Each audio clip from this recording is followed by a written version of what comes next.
Hi everyone. Today in this video we are going to show you what is airside safety awareness. If you haven't subscribed to our channel then please subscribe because you will get a notification of our new videos on your phone screen. Let us now begin with Module 6, Airside Hazards. In this module, you shall learn about the different types of airside hazards. What is a hazard? A hazard is a condition or situation that could result in or contribute to an undesirable outcome. While working on airside, we have to deal with aircraft hazards, other airside hazards. Accidents at the airside occur due to aircraft hazards like engine hazards, parts of the aircrafts like propeller and antennae. Let us understand each of them in brief. Let us take a look at engine hazards. The most significant engine hazards are jet blast and jet intake.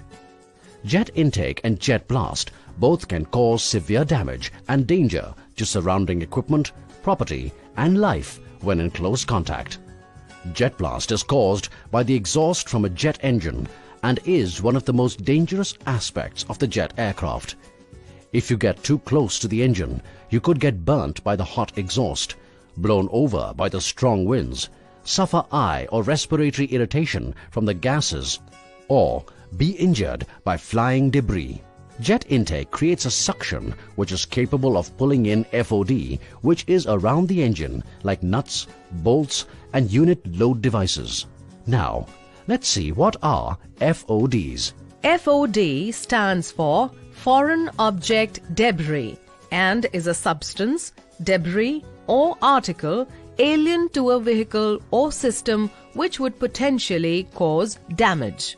FOD are objects that are found on the runway and taxiway, such as baggage tags, suitcase caster wheels, plastic coffee cups, tools, nuts and bolts, plastic bags, aluminium cans, plastic bottles, construction material, aircraft parts, books, pens or pencils, mobile phones, rocks or gravels. Think of the infamous Air France Flight 4590 Concorde crash at Paris in 2000 that was caused due to a tire being punctured by rolling over a piece of metallic runway debris. The investigation confirmed that this tragedy was caused by FOD. FOD costs the aerospace industry $4 billion per year and causes expensive, significant damage every year to aircraft and parts, may also cause injury to workers, pilots and passengers. To prevent foreign object damage or debris, that's FOD, all ground staff should follow some basic norms. Clear all FOD. Another type of aircraft hazard is accidents caused by propellers and other parts of the aircraft. Some aircrafts are powered by propellers. Aircraft with propellers pose a risk because the rotation of the propeller of an aircraft cannot be identified. In a noisy aircraft environment, it is difficult to hear what is going on.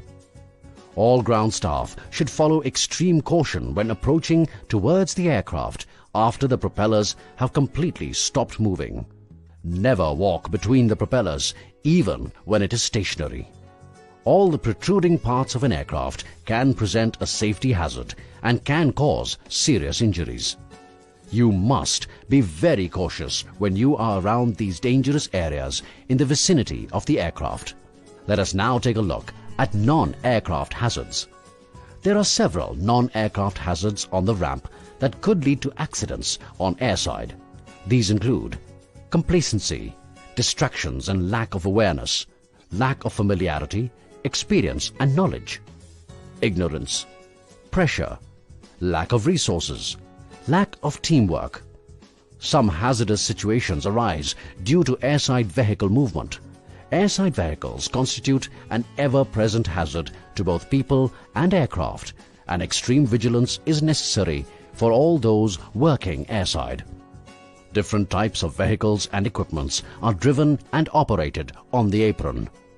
The most common factors for vehicle accidents on ramp are failure to see, not following standard operating procedures, misjudgment or poor judgment, failure to follow safety rules, failure to follow traffic rules, poor discipline, defective maintenance, distraction. This brings us to the end of the 6th module, Airside Hazards. So, in this module we have learnt the different types of aircraft hazards. Thank you.